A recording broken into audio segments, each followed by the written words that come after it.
তো গাইজ আমি দেখা দিব আজকে এরকম ছবি কিভাবে এডিট করতে পারবেন শুধুমাত্র পিকচার অ্যাপটি দিয়ে। তো সবার আগে চলে আসবেন ফোনের স্ক্রিনে, আসার পর পিকচার অ্যাপটি ওপেন করে নেবেন।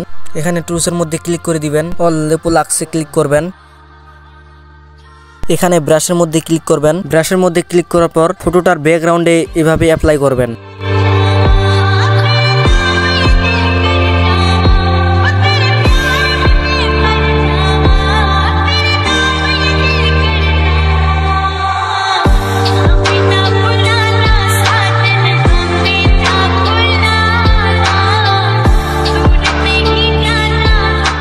এখানে দেখতে পাবেন আরিফ লাক, এখানে একটা ক্লিক করবেন। আসার পর এখানে একটা সার্চ বক্স পাবেন। তো এখানে আমি স্ক্রিনে যেটা লিখতেছি আপনারা সেম ওইটাই লিখবেন। লেখা হয়ে গেলে GNERAT গ্যানেরাতে এখানে একটা ক্লিক করবেন। তো এখানে একটু রিলোড নিবে,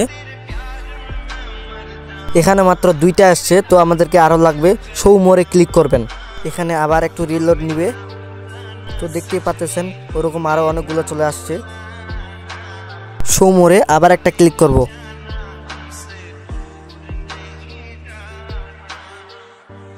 সবাই সবার পছন্দ মতো নিতে পারেন। তো আমার এটা ভালো লাগছে, তো আমি এটাই নিলাম। ওয়াও, পিকটা তো পুরো আগুন হয়ে গেছে। তো কেউ বিশ্বাস করতে চাচ্ছে না এরকম ফটো পিকচার অ্যাপটি দিয়ে করা যায়। সো আপনাদেরকে আমি প্রমাণ সহ দেখাই দিলাম। ভাই, আমাকে কেউ সাপোর্টই করতেছে না। ভিডিওটি যদি ভালো লাগে অবশ্যই তোমার বন্ধুদের কাছে শেয়ার করবা। আশা করি বিষয়টা বুঝতে পারছেন। তো আজকের ভিডিওটা এখান থেকেই। So bye bye.